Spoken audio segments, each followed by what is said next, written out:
এখন আমাদের দেশে আরো কিছু লোক বেরিয়েছে বাবজি, শুনেন। প্রশ্ন হচ্ছে, নবী পাক সাল্লাল্লাহু আলাইহি সাল্লামের জন্মের দিনে আমরা খাওয়া দাওয়ার ব্যবস্থা করি কি করি না? একটু জোরে বলতে হবে বাবজি, করি কি করি না? অনেক লোক বলে এই খাবার করে কি করছো, এই খাবার খাওয়া যাবে না, বিদআত, শিরক। কিন্তু ও কোনো কিতাবে পড়েনি, ওই যে ওর বাপ দাদা শিখিয়ে দিয়েছে, ওই লাড্ডু ও শেখতে আছে। এখন পড়বে তেবি তো পাবে। আর যারা বিদআত আর শিরক বলে, আমি স্টেজে বসে জিম্মেদারির সাথে বলছি, কেউ যদি এখানে থাকেন তো আমার কাছে আসেন, বই দেখে যান। এখানে আসেন, ইমাম জালালউদ্দিন সুয়ুতি, যাকে আহলে হাদিসও মানে, তবলিগি জামাতের ভাইরাও মানে, আমরাও মানে, উম্মতের ইমাম। জোরে বলুন সুবহানাল্লাহ। নবম শতাব্দীর মুজাদ্দিদ, আর মুজাদ্দিদ আসে না, আমার আল্লাহ পাঠায়। সুবহানাল্লাহ বলেন। ইবনে মাজাহ শরীফের হাদিস, রাসূলুল্লাহ সাল্লাল্লাহু আলাইহি সাল্লাম বলছেন, আমার উম্মতের মধ্যে প্রত্যেক 100 বছর পর আল্লাহ পাক একটি করে মুজাদ্দিদ পাঠায়। আর ওই একটি মুজাদ্দিদ হচ্ছে ইমাম সুয়ুতি রাহমাতুল্লাহ আলাইহি। বিশাল বড় ইমাম, হাদিসের কিতাব লিখেছেন, সিরাতের কিতাব লিখেছেন, তারিখের কিতাব লিখেছেন, অনেক কিতাবের রাইটার, কমবেশ 500 কিতাব লিখেছেন। এটা উলামায়ে কেরাম লিখেছেন। জোরে বলেন সুবহানাল্লাহ। উলামায়ে কেরাম লিখেছেন, ইমাম সুয়ুতি রাহমাতুল্লাহ আলাইহি মোটামুটি 500 কিতাব লিখেছেন।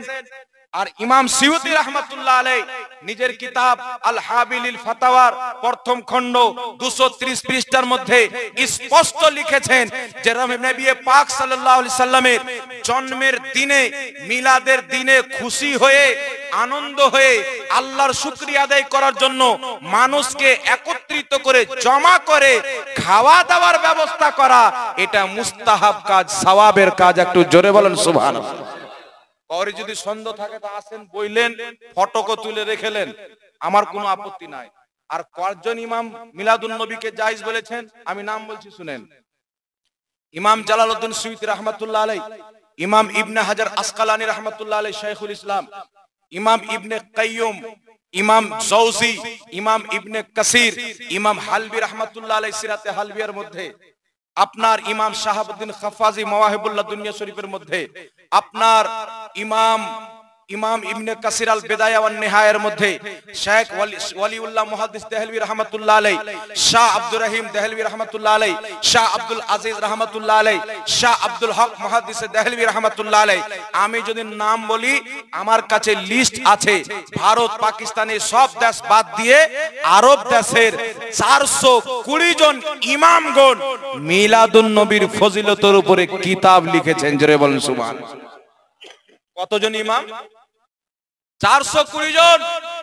আর একটি সুখবর শুনেলেন, খুশির খবর। আমার যে আহলে হাদিস ভাইরা আছে না, খুব চিল্লায়, এই মদিনাতে মিলাদুন নবী হয় না, মক্কাতে মিলাদুন নবী হয় না। কিন্তু মিলাদুন নবী এসেছে মক্কা মদিনা থেকে। সুবহানাল্লাহ বলেন। আজ থেকে 100 বছর পূর্বে যখন খেলাফাতে উসমানিয়া ছিল, 800 বছর পর্যন্ত নবী মুস্তাফার জন্মের দিনে পুরো আরববাসী মা আমিনার ঘরে, যেখানে আমার আপনার নবী জন্মগ্রহণ করেছিলেন, সবাই ওই জায়গাতে মিছিল নিয়ে আসতেন। বিশাল খাওয়া দাওয়ার ব্যবস্থা থাকতো, দান সাদকা করতেন এবং নবীর শানে মিলাদ পাঠ করতেন, সালাত ও সালাম পাঠ করতেন, বড় বড় ইমামগণ বক্তব্য রাখতেন। আর এই রকম ভাবে তিনারা আল্লাহ পাকের শুকরিয়া আদায় করতেন। জোরে বলেন সুবহানাল্লাহ। আল্লাহ শুকরিয়া আদায় করতেন কোথায়? আরবের মাটিতে। আর এই 100 বছর হলো আসার পরে সৌদি আরবের সরকার বন্ধ করেনি। বাংলাদেশ এবং ভারতের লামা জাহাবিরা গিয়ে ওখানকার সরকারের পাও টিপে টিপে বলেছে যে আব্বাজান, এখানে যদি মিলাদ হয় তা আমরা ভারতে রুখতে পারবো না, বাংলাদেশে রুখতে পারবো না, তোমার পায়ে তেল লাগিয়ে বলি মিলাদ এখানে বন্ধ করে দাও। নচেত আপনি গত বছর দেখেন, গত বছরের মসজিদে নবী পাকের রওজা শরীফে আরবের লোক, পাকিস্তান, ভারতের, বিশ্বের লোক গিয়ে ওখানে মিছিল বের করেছিল। জোরে বলেন সুবহানাল্লাহ। আর এইবার তেলাইতে তেলাইতে তেলাইতে সৌদি সরকার বলল এইবার যেন কোনো শব্দ না হয়, এবার যেন কোনো শব্দ না হয়। তো মিলাদুন নবী এসেছে কোথায়? 800 বছর থেকে কি সৌদিতে ইসলাম ছিল না? একটু জোরে কথা বলতে হবে, ছিল না? থাক, ওই গল্প পরে করছি, শুনো। আহলে হাদিসদের সবচাইতে বড় ইমাম ইবনে তাহমিয়া, নাম শুনেছেন? দেখবেন ওদের সব মৌলবীর মুখে শাইখুল ইসলাম ইবনে তাহমিয়া, শাইখুল ইসলাম ইবনে তাহমিয়া। আর ইবনে তাহমিয়াকে এত মানে যে নবীর বিপক্ষে আকীদা তৈরি করে নিয়েছে, সাহাবীর বিপক্ষেও। এই ভুলকেও তারা মেনে নিয়েছে। সর্বপ্রথম ওসিলাকে অস্বীকার করেছে ইবনে তাইমিয়া। নবী পাক সাল্লাল্লাহু আলাইহি ওয়াসাল্লামের হাদিস রয়েছেন মাজমু জাওয়াইদের মধ্যে, হযরতে আলীর মা যখন ইন্তিকাল করলেন, আমার আপনার নবী নিজেই দোয়া করলেন, আল্লাহ তুমি আমার মা ফাতেমা বিনতে আসাদের মাগফিরাত করে দাও বেহাক্কে নবিয়্যিকা, তোমার নবীর ওসিলায়, ওয়াল আম্বিয়া, এবং পূর্বের আম্বিয়ায়ে কেরামের ওসিলায় যিনারা ইন্তিকাল করেছেন। সুবহানাল্লাহ বলেন। নবী পাক নিজেই ওসিলা নিয়েছেন নবীর ইন্তিকালের পর, সাহাবায়ে কেরাম নিজেই ওসিলা নিয়েছেন, আর ইবনে তাইমিয়া ওসিলাকে অস্বীকার করে দিল। নবী মরেছে, শেষ হয়েছে, ওসিলা চলবে না। নাউজুবিল্লাহ বলেন। আর একটু জোরে নাউজুবিল্লাহ বলেন না। নবী মরে যদি শেষ হয়ে যেত, তাহলে আযানে আশহাদু আন্না মুহাম্মাদুর রাসূলুল্লাহ কার জন্য পড়া হতো? আসসালামু আলাইকা আইয়ুহান নবী কার জন্য পড়া যেত? নবী পাককে বাদ দিয়ে ইসলাম থাকবে?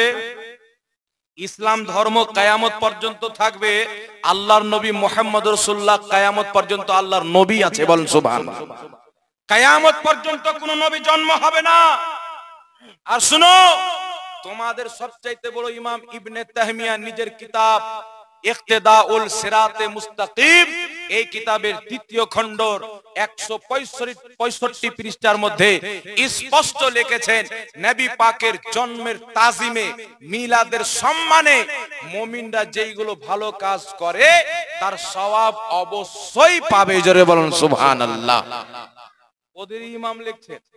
এখন কেউ যদি নিজের ইমামের কথা না মানে বিদাত যদি বলে, তো ওদের ফতোয়া অনুযায়ী ইবনে তাইমিয়া বিদাতি হলো কি হলো না? আর বিদাতিকে ওরা ইমাম মানে তো ওরা নিজে বিদাতি হলো কি হলো না? বাবজি হবে কি হবে না? তো নবী পাকের জন্মদিনের আনন্দ প্রকাশ করা, খাওয়া দাওয়ার ব্যবস্থা করা, জিকির আজকারের মাহফিল করা, বক্তব্য মাহফিল করা, কোরআন হাদিসের মাহফিল করা, এইগুলো কাজকে যারা বিদাত বলে, এরা কিন্তু আকাবিরিনে ইসলামের কিতাব পড়েনি। এরা ওই আব্বার কাছে শুনেছে আর চাচার কাছে শুনেছে। কিতাব যদি পড়তো তো নবী পাকের মিলাদকে কোনোদিন তারা নাজায়েজ বলতো না। জোরে বলেন সুবহানাল্লাহ। আর মিলাদের মাহফিল শুধু আজকে না, ইমাম সিয়ুতি রাহমাতুল্লাহ আলাইহি এই দেখেন কিতাব আল হাবিলিল ফাতওয়া 2 খণ্ডতে বিভক্ত, একটি খণ্ড দেখাচ্ছে, একটি এখানে রাখা আছে। ইমাম সিয়ুতি বলেন যে ইমাম ইবনে হাজার আসকালানী রাহমাতুল্লাহ আলাইহি নবী পাকের মিলাদ পালন করার ব্যাপারে কুরআন এবং হাদিস থেকে দলিল বের করেছে। জোরে বলেন সুবহানাল্লাহ। ইমাম ইবনে হাজার আসকালানী কে?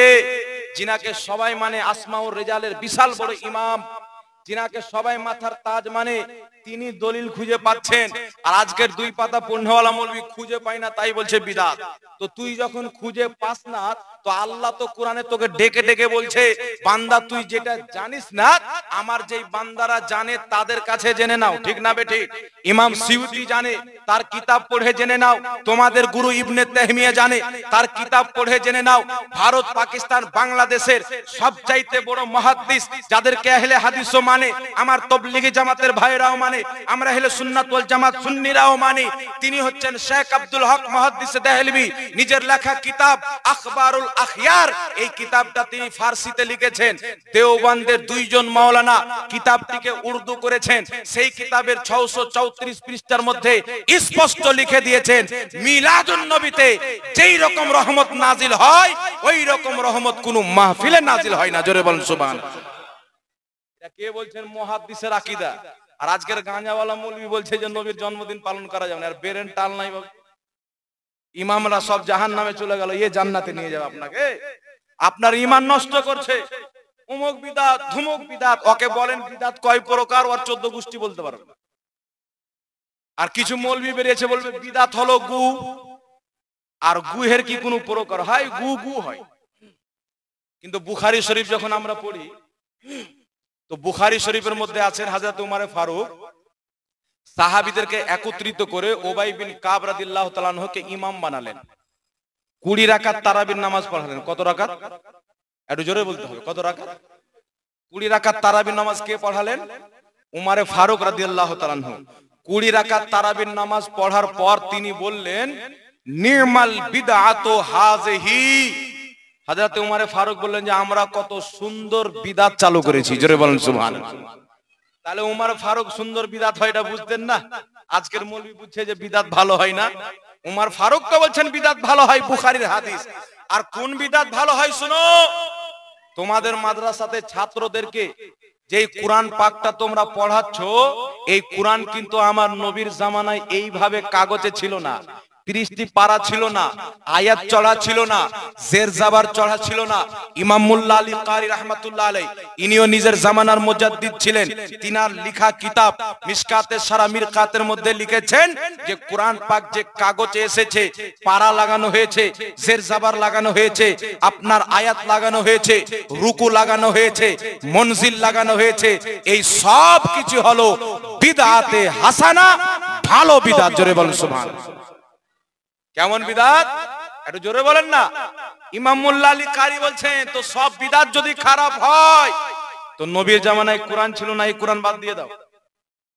কোরআন কিসে লেখা হতো? গাছে লিখতেন, হাড্ডিতে লিখতেন। তোমরাও গাছে লিখে রাখো, হাড্ডিতে লিখে রাখো। আচ্ছা আপনারা বলেন, কোন একজন সাহাবীর কেউ দলিল দিতে পারবে যে ওই সাহাবী মাদ্রাসার উন্নতি কল্পে কোনো একবার জালসা করেছে? কথা বলতে হবে বাবু। আপনাকে যখন কেউ বলবে যে নবীর জন্মদিনে জালসা করা কোন সাহাবী করেছেন, তো তাকে বলবেন যে মাদ্রাসার উন্নতি কল্পে জালসা কোন সাহাবী করেছে। কেউ একটা হাদিস নিয়ে আসুক যে আবু বকর সিদ্দিক অমুক মাদ্রাসায় ছিলেন, উমারে ফারুকের অমুক মাদ্রাসা ছিল, মাদ্রাসার উন্নতি কল্পে জালসা করেছেন, দুটা গরু মেরেছেন। আমাকে একটা হাদিস দেখান, এখনই এখানে আপনাকে আমি 20,000 টাকা পুরস্কার দেব। 20,000 টাকা আপনাকে নগদ ফোন পেতে দিয়ে আমি এখান থেকে যাব। কেউ দেখাতে পারবে না।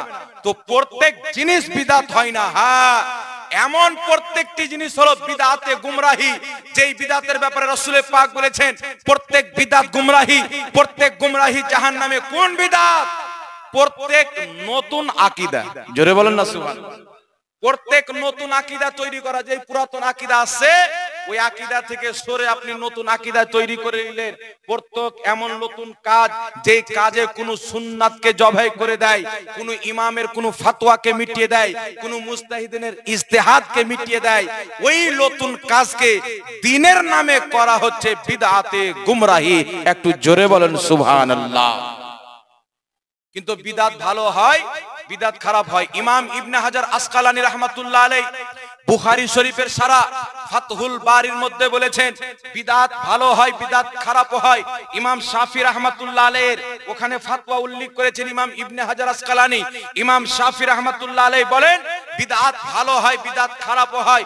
ভালো বিদআত হলো এমন কোন ভালো কাজ যার কোনো না কোনো উক্তি বা কোনো না কোনো দিক দিয়ে কোনো লিঙ্ক শরীয়তে কোরআন এবং হাদিসে আছে, নতুন কাজ হলো সেটা ভালো বিদআত। আর ভালো বিদআতের উপরে আমল করা হচ্ছে মুস্তাহাব। জোরে বলেন সুবহানাল্লাহ।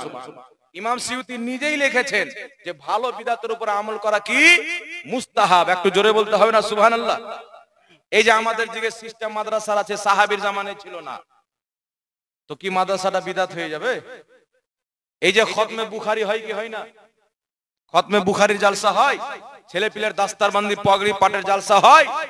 সাহাবীরা কি আলিম ছিল না? একটু জোরে বলতে হবে। সাহাবী আলিম ছিল না? সাহাবী কি মুফতি ছিল না? ইসলামের সর্বপ্রথম মুফতি হলো আবু বকর সিদ্দিক। কই উনাকে তো নবী পাক কোনদিন পাগড়ি দেননি, উমারে ফারুককে তো কোনদিন পাগড়ি দেননি, তাহলে আপনি কেন পাগড়ি দিচ্ছেন? তো বাবু, সাহাবী এবং নবী পাক না করলে বিদআত হয় না। যে কাজের মাধ্যমে কোন সুন্নাত মিটে যায় ওই কাজটি হচ্ছে বিদআতে দলালা। একটু জোরে বলতে হবে সুবহানাল্লাহ। এবার আপনাদের সম্মুখে শুনেন, একটু লক্ষ্য করে শুনবেন। আমার আপনার নবী বলেন মিশকাত শরীফের মধ্যে হাদিস, মান সান্না ফিল ইসলামে সুন্নাতান হাসানাতান ফালাহু আজরুহা। আমার আপনার নবী বলেন কোন ব্যক্তি যদি ইসলামের মধ্যে কোনো ভালো জিনিস আবিষ্কার করে নতুন, রাসূল পাক বলছেন তাকে সওয়াব পাওয়া যাবে, তার উপরে যত কেউ আমল করবে তাদেরকেও সওয়াব দেওয়া হবে। জোরে বলেন সুবহানাল্লাহ। নবী পাক বলছেন আমার ইসলামের মধ্যে কোন ব্যক্তি যদি কোনো নতুন কাজ ভালো আবিষ্কার করে তাকে নেকি পাওয়া যাবে, আর তার উপরে যত লোক আমল করবে সবাইকে নেকি পাওয়া যাবে, এবং সবারই নেকি আবিষ্কার করনেওয়ালা ব্যক্তিকে পাওয়া যাবে। জোরে বলেন সুবহানাল্লাহ। তারপরে আমার আপনার নবী বলছেন মান সান্না ফিল ইসলামি সুন্নাতান সাইয়্যাতান কানা আলাইহি ইজরুহা। আমার আপনার নবী বলছেন কোন ব্যক্তি যদি ইসলামের মধ্যে কোন নতুন খারাপ কাজ আবিষ্কার করে তাকে গুনাহ পাওয়া যাবে, আর সেই কাজের উপরে যত কেউ আমল করবে তার গুনাহ সবাইকে দেওয়া হবে। জোরে বলেন সুবহানাল্লাহ। আর সবারের গুনাহ যে আবিষ্কার করেছে সে পাবে। এই হাদিসের ব্যাখ্যায় ফতোয়ায়ে শামির মধ্যে ইমাম ইবনে আবেদিন শামি রাহমাতুল্লাহ আলাইহি, এই দেখেন আমার কাছে ফতোয়ায়ে শামি রয়েছেন, এটি আপনার 12 খণ্ডে বিভক্ত, একটি খণ্ড নিয়েছি মাকতাবাতুল আশরাফিয়া দেওবন্দের ছাপ। এই কিতাবের আপনার পৃষ্ঠা নাম্বার 356 নম্বর পৃষ্ঠার মধ্যে বলা হয়েছে, এই হাদিসের ব্যাখ্যা করে বলা হয়েছে যে এখানে নবী পাক যে ভালো কাজ বলেছেন এটা ইসলামের মধ্যে, খারাপ কাজ বলেছেন ইসলামের মধ্যে। কেউ যদি কোনো খারাপ কাজ আবিষ্কার করে যাতে ইসলামের কোনো হুকুম মিটে যায়, সুন্নাত মিটে যায় বা ইমাম মুজতাহিদের কল মিটে যায়, ওটা হচ্ছে খারাপ বিদআত। ওই ধরনের প্রত্যেকটি বিদআত জাহান্নামে নিয়ে যাবে। আর কোন ব্যক্তি এমন নতুন কাজ আবিষ্কার করলো যাতে ইসলামের উপকার আছে, ইসলামের কল্যাণ আছে বা কোরআন এবং হাদিস থেকে তার কোনো লিংক পাওয়া যায়, তো ওই কাজটি অবশ্যই ভালো কাজ, তাকে সওয়াব দেওয়া হবে। জোরে বলুন সুবহানাল্লাহ। আর একটু জোরে বলুন সুবহানাল্লাহ। আর একটু জোরে বলতে হবে সুবহানাল্লাহ।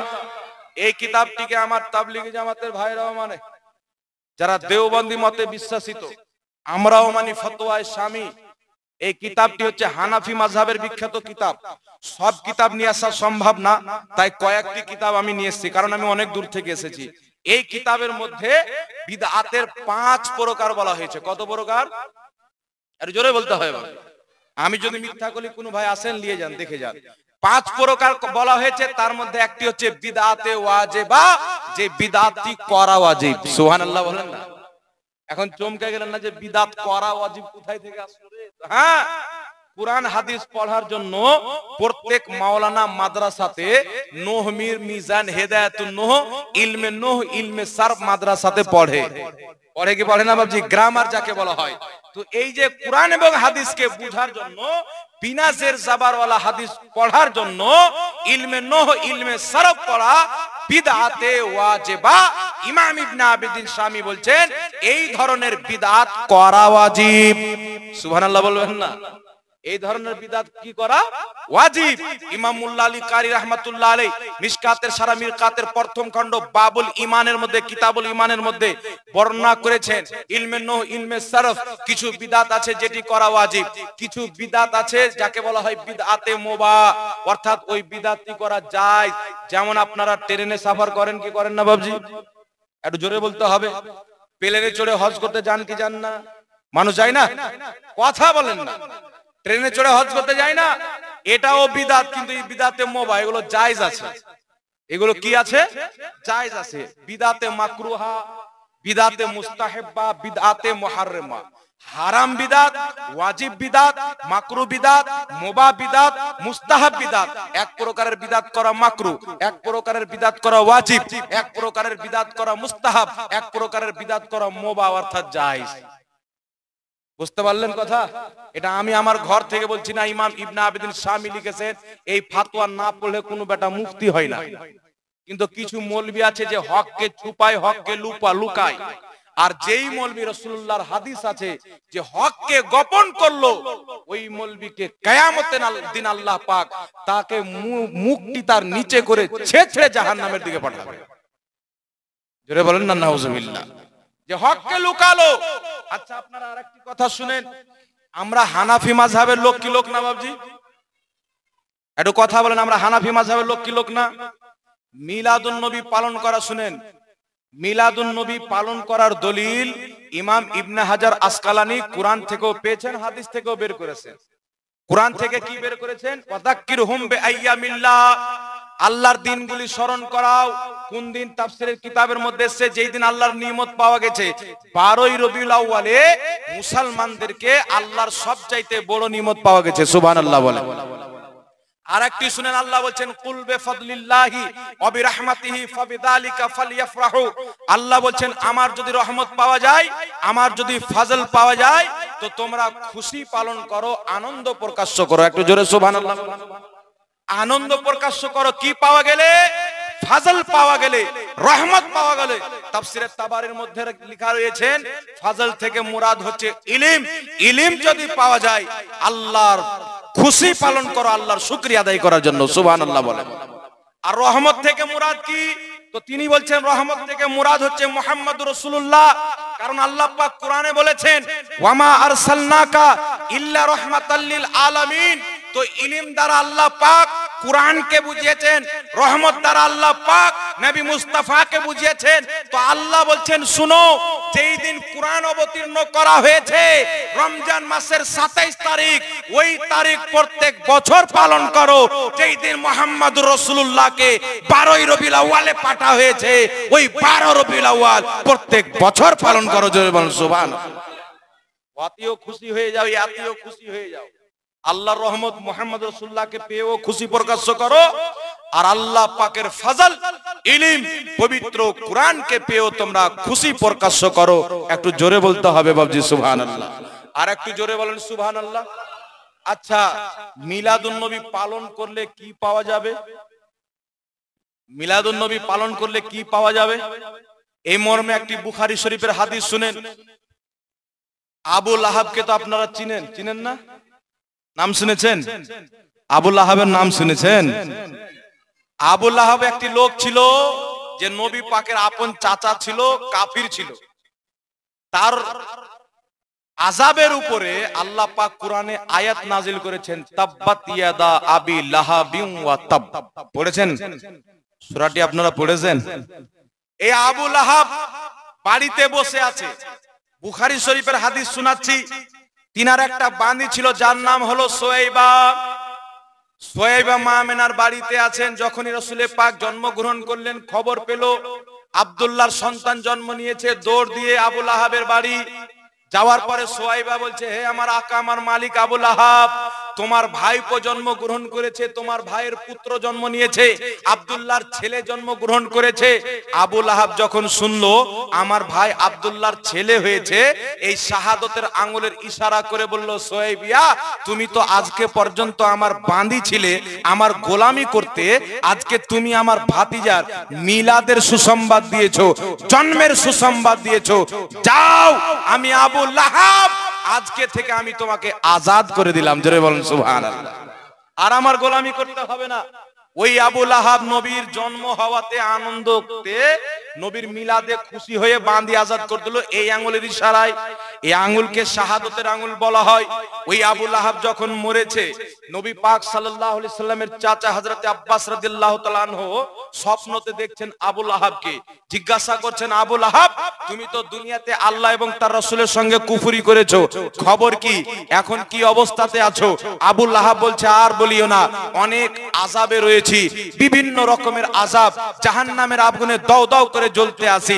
কিন্তু শুনো, একদিন আমি একটা ভালো কাজ করেছিলাম।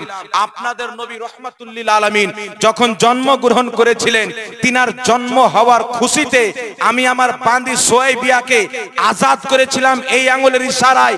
তো যখন আমি প্রত্যেক সপ্তাহ সোমবারে এই আঙ্গুলকে চুষি, আমার আযাবে কমি হয়ে যায়, আমার অন্তরটা ঠান্ডা হয়ে যায়। জোরে বলেন সুবহানাল্লাহ।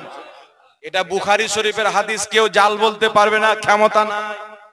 আবু লাহাবের মতন যদি কাট্টার কাফির নবীর মিলাদে খুশি হয়ে বান্দি আজাদ করে দেয়, সে যদি প্রত্যেক সপ্তাহ তার আযাবে কমি হয়ে যায়, তো নবীর মিলাদ পালন করার কারণে কাফিরের আযাবে যদি কমি হয়ে যায়, মুমিন মুসলমান যখন নবীর মিলাদ পালন করবে, রব্বুল আলামিন যদি চায় তার জীবনের সমস্ত গুনাহ ক্ষমা করে দিবে। বলেন সুবহানাল্লাহ। কাফির যদি আরাম পায়, তাহলে মুমিন মুসলমানের জন্য আল্লাহ ডাইরেক্ট জাহান্নাম হারাম করে দিতে পারে। আল্লাহর কাছে কোন জিনিসের কমি আছে বাবা? নবী খুশি তো আল্লাহ খুশি।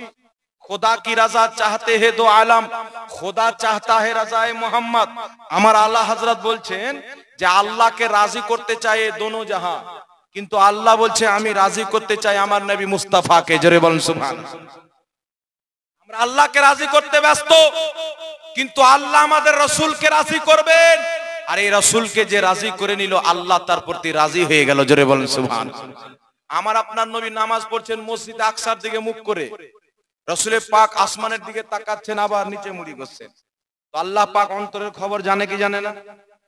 আল্লাহ পাক অন্তরের খবর জানে কি জানে না? অবশ্যই জানে। মহান রব্বুল আলামিন জিবরিলকে আয়াত দিয়ে পাঠালেন, কাদ নারা তাকাল্লুবা ওয়াজহিকা ফিস সামাই ফালানুওয়াল্লিয়ান্নাকা কিবলাতান তারদাহা। আল্লাহ পাক বলছেন মাহবুব তোমার বারবার আকাশের দিকে তাকানো আমি আল্লাহ জানি। তুমি চাচ্ছ মসজিদে আকসা কিবলা চেঞ্জ করে কাবাকে কিবলা করা হোক, যাও তুমি তোমার মুখটিকে এক্ষুনি কাবার দিকে করে নাও। জোরে বলুন সুবহানাল্লাহ। নবী আমার নামাজের মধ্যেই কাবার দিকে মুখ করে নিল। আচ্ছা নামাজ শেষ হওয়ার পরে তো পারতেন মুখটা ফিরাইতে, কিন্তু আল্লাহ পাক সঙ্গে সঙ্গে বলছেন মুখ ফিরিয়ে নাও। কারণ কি? আল্লাহ বলছে শুনো, আমার নামাজ তো কাবার দিকে মুখ করে হয়ে যাবে, কিন্তু আমার মেহবুবের চাহাতে যদি আমি দেরি করে দিই, জামানা এটা বলবে নবীর দোয়া কবুল হতে দেরি হয়েছে, মুস্তাফার চাহাতকে আল্লাহ পূর্ণ করতে দেরি করেছে। তাই মুস্তাফা তুমি তোমার চেহারাখানা নামাজের মধ্যে কাবার দিকে করে নাও, যেন পৃথিবী জেনে নেয় খোদা কি রাজা চাহতে হে দো আলম, খোদা চাহতা হে রাজায়ে মোহাম্মদ।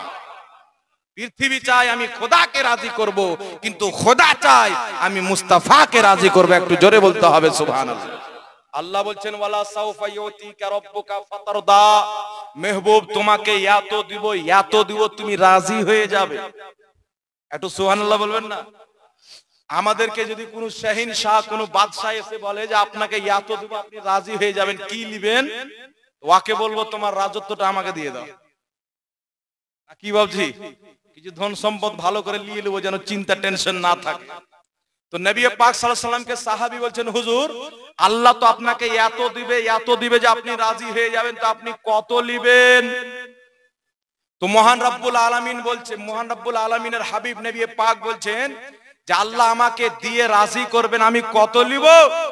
এক এক করে আমার প্রত্যেকটা উম্মত যতক্ষণ পর্যন্ত জান্নাতে না যাবে আমি মুস্তাফা ততক্ষণ পর্যন্ত রাজি হব না। জোরে বলুন সুবহানাল্লাহ।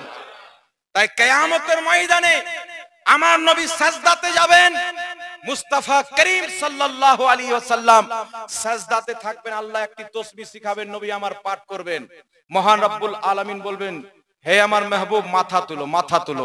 নবী পাক মাথা তুলবেন না, আল্লাহ বলবেন মেহবুব তুমি মাথা তুলো, তুমি যা চাইবে আমি আল্লাহ তোমাকে তাই দেব। জোরে বলেন সুবহানাল্লাহ। যার শাফাত চাইবে তার শাফাত করে দিব, যার ক্ষমা চাইবে তাকে ক্ষমা করে দিব। আমার নবী মাথা তুলবেন, বলবেন আল্লাহ তুমি আমার সাথে ওয়াদা করেছিলে ওয়ালা সাউফা ইউতিকা রাব্বুকা ফাতারদা, মেহবুব তোমাকে এত দিব তুমি রাজি হয়ে যাবে। আজকে আমি মুস্তাফা আমার এক এক করে পাপী তাপী উম্মতকে যতক্ষণ পর্যন্ত জাহান্নাম থেকে বের করে জান্নাতে না নিয়ে যাব আমি মুস্তাফা রাজি হব না। জোরে বলেন সুবহানাল্লাহ। আল্লাহ বলবেন মেহবুব যাও, তোমার যাকে ইচ্ছা তাকে নিয়ে চলে যাও। একটু জোরে বলেন না সুবহানাল্লাহ। তোমার যাকে ইচ্ছা তাকে নিয়ে চলে যাও, আর তোমার যার ইচ্ছা আমি তাকে শাফাত করব। তুমি যার শাফাত চাইবে, তুমি যার বলবে আমি তার মাগফিরাত করে দিব। আর রাসূল পাক বলেন ইবনে মাজাহ শরীফের সহিহ হাদিস আন আনাস ইবনে মালিক রাদিয়াল্লাহু তাআলা আনহু قال قال رسول الله صلى الله عليه وسلم শাফাআতি লিআহলিল কাবাইরি মিন উম্মতি, আমার নবী বলছেন আমার শাফাত হলো আমার উম্মতের বড় বড় পাপীদের জন্য। জোরে বলেন সুবহানাল্লাহ। তাই আমার আলা হযরত বলছেন এ গুনহগার চেহারাতে শিকান কেন, দুঃখ কেন? তোমার শাফাতের জামানত তো আমার মুস্তাফা করিম নিয়েছেন। কিয়ামতের ময়দানে পাপীদেরকে যখন শাফাত করে আমার মুস্তাফা জান্নাতে নিয়ে যাবেন, তো পৃথিবীর কাফিররা বলবে হায় দুনিয়াতে যা ছিলাম তো ছিলাম, যদি মুস্তাফার গোলাম হয়ে যেতাম আজকে জান্নাত আমাদের নসিবে হয়ে যেত। বলেন সুবহানাল্লাহ। আর কিছু নামের মুসলমান আছে বাবজি জাহান্নামী পড়ে থাকবে, কারণ নামাজ তো আছে কিন্তু ঈমানটা নাই। নামাজ আছে কিন্তু ঈমানটা নাই। এখন দেখবেন অনেক হালাল জিনিসকে মুসলমান ফাট করে বলে দেয় হারাম। আর বলবেন কোন কিতাবে পেয়েছো? তো বলবো আমাদের হুজুর বলেছে। তো তোমার হুজুর যদি কালকে বলে দেয় যে পায়খানা খাওয়া জায়েজ, তুমি ওটাই খাবে নাকি? তোমাকে যাচাই করতে হবে না শরীয়তে? হবে কি হবে না বাবজি? অন্ধ পূজারী কেন হচ্ছেন? অন্ধভক্ত কেন হচ্ছেন? আমাদের যুগ যুগ থেকে মানুষ মৃত্যু ব্যক্তির নামে কোরআন তেলাওয়াত, কলমা তেলাওয়াত সবকিছু করে আসে না? আপনাদের দিকে হয়? 40 চাহারম হয়? বাস সুবহানাল্লাহ। আপনাদের দিকেও হয়? কিছু লোকের চুলকায় ওগুলো লোক আছে আপনাদের দিকে? আমি যাক দলিল দিয়ে যাব, মানলে আলহামদুলিল্লাহ, না মানলো আলহামদুলিল্লাহ। ও যদি জাহান্নামে গেল তো আমার বাপ দাদার কি হলো? আমার কাজ হলে বলে দেওয়া, মানবেন মানেন, না মানবেন আপনি জাহান্নামে যান, আমার বাপ দাদার কোনো কিছু দিক দিক হবে না। সারা দুনিয়া যদি বেঈমান হয়ে যায়, আপনার ইমানটার হেফাজত করতে হবে কি হবে না? আপনি এটা চিন্তা করিয়েন না যে আপনার ইমান বাঁচাতে কবর থেকে সাহাবী উঠে আসবেন। আপনার ইমান আপনাকে বাঁচাইতে হবে, আলিম ওলামার সঙ্গে সম্পর্ক রাখতে হবে, প্রত্যেকটা মসলা হক্কানি আলিমকে জিজ্ঞাসা করতে হবে। ওই মৌলবীরা হক্কানি আলিম না, যারা আকীদা মানুষকে দেয় যে নবী কবরে মরা পড়ে আছে। ওই মৌলবীরা হক্কানি না, যারা বলে নবীর মুখ দিয়ে দুর্গন্ধ বের হতো। আমার নবীর মুখ তো অনেক আলা, আমার নবীর মুখে তো আল্লাহ কথা বলে, সুবহানাল্লাহ বলেন না। জবানে মুস্তাফা পর খোদা বলতা है। আরে যেই মুস্তাফার জবানে আল্লাহ কথা বলে, কোন মৌলবী যদি বলে ওই মুখ দিয়ে দুর্গন্ধ বের হতো, ওর ঈমানেরও তালাক, ওর বউয়েরও তালাক। তাহলে যার বউ তালাক হয়ে যায়, ওর সন্তান হালাল জাদা হবে না হারাম জাদা হবে? তো যখন হারাম জাদা সন্তান মৌলবী হবে, তখন ও নবীর সম্মান বলবে না উল্টা সিধা কথা বলবে? আপনারা চিন্তা করেন। কোন মৌলবী বলছেন নবী লিখতে পড়তে জানতেন না। তওবা করেন মুসলমান, তওবা করেন। নবী পাকের ব্যাপারে বলছে লিখতে জানতেন না। এমন ঈমান রাখেন যে আমার নবী যদি ইশারা করতেন, চন্দ্র সূর্য পর্যন্ত লিখতে আরম্ভ করতো। জোরে বলেন সুবহানাল্লাহ। আমার নবী যদি ইশারা করতেন, এই গাছ গাছালি সমুদ্রের পানি নিয়ে মুস্তাফার মান সম্মান এই জমিনকে খাতা বানিয়ে লিখতে আরম্ভ করতো। জোরে বলেন সুবহানাল্লাহ। যেই নবী মুস্তাফার দরবারে থেকে আবু বকর সিদ্দিক ইসলামের সর্বপ্রথম মুফতি হয়ে গেল, যেই নবীর দরবারে থেকে উমারে ফারুক ইলম অর্জন করে আদালতের বাদশা হয়ে গেল, যেই নবী মুস্তাফার দরবারে থেকে উসমানে গনি সাখাওয়াতের শাহিনশাহ হয়ে গেল, যেই নবী মুস্তাফার দরবারে থেকে মাওলা আলী বাবুল ইলম হয়ে গেল, যেই নবী মুস্তাফার গুণগান করে আব্দুল কাদের জিলানী লক্ষ লক্ষ হাদিসের হাফিজ হয়ে গেল, যেই নবী মুস্তাফা বলেন যে ইন্নামা আনা কাসিম ওয়াল্লাহু ইউতি, আমি ইলম বাঁটনে ওয়ালা, আমার আল্লাহ হলো ইলম দেনে ওয়ালা। যদি বলেন সুবহানাল্লাহ। বুখারী শরীফের হাদিস বাবজি বাবুল ইলম পড়েন, আমার নবী বলছেন আমি বাঁটনে ওয়ালা, আমার আল্লাহ দেনে ওয়ালা। আমি বন্টন করি, লেখাটা এটা বিদ্যার মধ্যে পড়ে কি পড়ে না? শিক্ষার মধ্যে পড়ে কি পড়ে না? তো নবী পাক যে যা ইলম পেয়েছে ইসলামে, সব আমার নবী বন্টন করেছেন। সুবহানাল্লাহ বলেন। তাই নবী পাক বলছেন ইন্নাল্লাহা ইউতি ওয়া ইন্নামা আনা কাসিম, নিশ্চয় আল্লাহ দেনেওয়ালা, আমি নবী বাঁটনেওয়ালা। তো নবী সবকে লেখার জ্ঞান বেটে দিয়েছেন, আক্ষরিক জ্ঞান বেটে দিয়েছেন, আর নিজের জন্য কিছু রাখেনি। তো যেই মৌলবী বলেছেন যে নবী লিখতে জানতেন না, সিগনেচার করতে জানতেন না, ওই মৌলবীকে যদি মোহাব্বত করে থাকেন আজকে রাতে এক্ষুনি তওবা করেন। আর বুখারী শরীফের 2699 নম্বর হাদিস পড়েন, বুখারীর হাদিস 2699, আজকে পর্যন্ত আমাদেরকে ডাক দিয়ে বলছেন নবী মুস্তাফা নিজেই সিগনেচার করেছেন। জোরে বলেন সুবহানাল্লাহ। আর বলছেন নবী সিগনেচার করতে জানতেন না, আঙ্গুঠির স্ট্যাম্প দিতেন। তো আমরাও তো ফাতওয়াতে স্ট্যাম্প লাগিয়ে দিই। স্ট্যাম্প লাগালে আর মানে তো এটা না যে লিখতে জানে। একটা লোক যদি জীবনে কোনোদিন না লেখে, তো এটা দলিল হবে না যে লিখতে জানে না। না কি ভাবছি? আমরা যখন মাদ্রাসায় পড়তাম কানপুরে, আমাদের একজন শিক্ষক ছিলেন মুফতি আজমে কানপুর উত্তরপ্রদেশ।